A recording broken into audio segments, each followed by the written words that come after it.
Hello and welcome back to Folktales of the African Savannah, where age-old tales come to reality and new ones are brewed. Sit, relax, and enjoy. Don't forget to subscribe.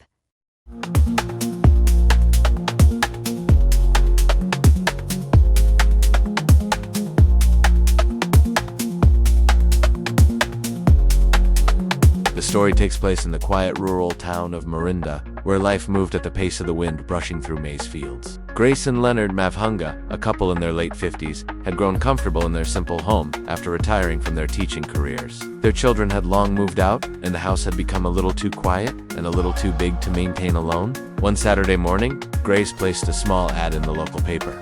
Couple seeks full-time maid. Experience preferred. The following afternoon, a woman named Miriam appeared at their gate. She was in her early 40s, smartly dressed in a patterned cheap, and spoke with the calm confidence of someone used to finer homes. "I worked in Harare for a wealthy family for nearly 10 years, she explained. "I cook, I clean, I sew, I keep a home like it's my own." Her tone was respectful, but there was a flicker of something unreadable in her eyes. Something Leonard couldn't quite place. Grace, impressed by Miriam's experience and manner, hired her on the spot. For the first few weeks, Miriam worked diligently. She was polite, rose before dawn to prepare breakfast, and kept the house spotless. Grace appreciated the help. Leonard couldn't stop watching her. Then came the moment that unraveled everything. Leonard was rummaging through old boxers in the basement, searching for gardening tools, when he came across a dusty box filled with photo albums. He brought them upstairs, sat in the lounge, and began flipping through the faded images. Holidays, birthdays, old friends, and some unfamiliar faces. Miriam entered to wipe the dining table, but stopped cold, her eyes locked on a photograph. A much younger Leonard seated in the same lounge, arm lazily draped around a maid. "Oh my God, it's you!" she gasped. Leonard looked up, startled. "What did you say?" She caught herself too late. "Nothing.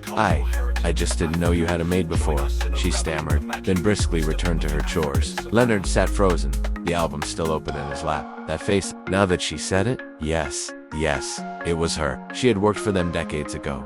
Briefly, before, abruptly quitting. He remembered now. Her name hadn't even been Miriam back then. That night, he lay awake. The pieces didn't quite fit. Why would she come back? Under a new name? What did she want? His confusion became suspicion. Suspicion turned to guilt, and guilt turned to rage. At himself, at the past, at the lie now sitting quietly in his home. Over the next week, Leonard became moody. He snapped at Grace. He was restless. Grace, sharp and no fool, grew worried. She tried to be patient, but on the 6th sleepless night, she confronted him. "You've changed, Leo. If you're hiding something, I will find it out." Before he could even lie, Miriam walked in holding a tray of stew and Grace turned toward her with the focus of a line. "How long have you been a maid?" she asked casually. Miriam blinked. "About 10 years. "And where before this?" Miriam hesitated. I can't recall the names. It was a long time ago." Grace narrowed her eyes. "Did you used to work for us?" Miriam froze. Her fingers tightened on the tray. Grace stood up, her voice cold. "How long have you known my husband?" The silence dragged for what felt like hours. Finally, Miriam's shoulders slumped. 20 years ago, I worked here. Just a few months. I was young, foolish. Your husband and I, we had a few moments. He never told you. I shouldn't have come back." Grace's eyes filled with rage. Not just at the betrayal, but at the boldness of this woman to return to the very house she had once helped violate. "Out now, before I throw you out myself." Miriam didn't resist. She packed her bag in silence and left before nightfall. But the story doesn't end there. For weeks, Grace didn't speak to Leonard. She wasn't loud or violent. Her silence was sharp, cutting deeper than any words. Leonard begged, explained, apologized. But the wound ran deep. The betrayal was old, but it still bled. Then one evening, while walking alone in the backyard garden, Grace found a box near the compost bin.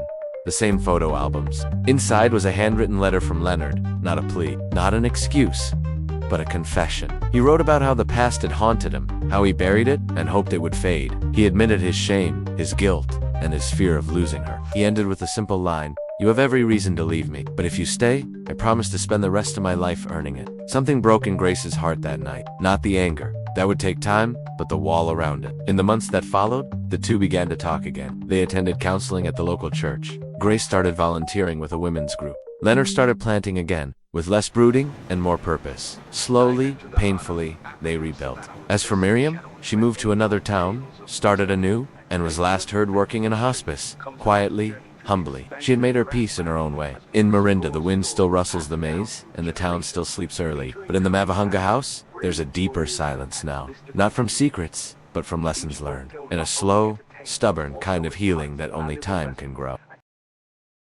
I hope you have enjoyed listening to the story. Keep subscribed for more. Thanks for watching.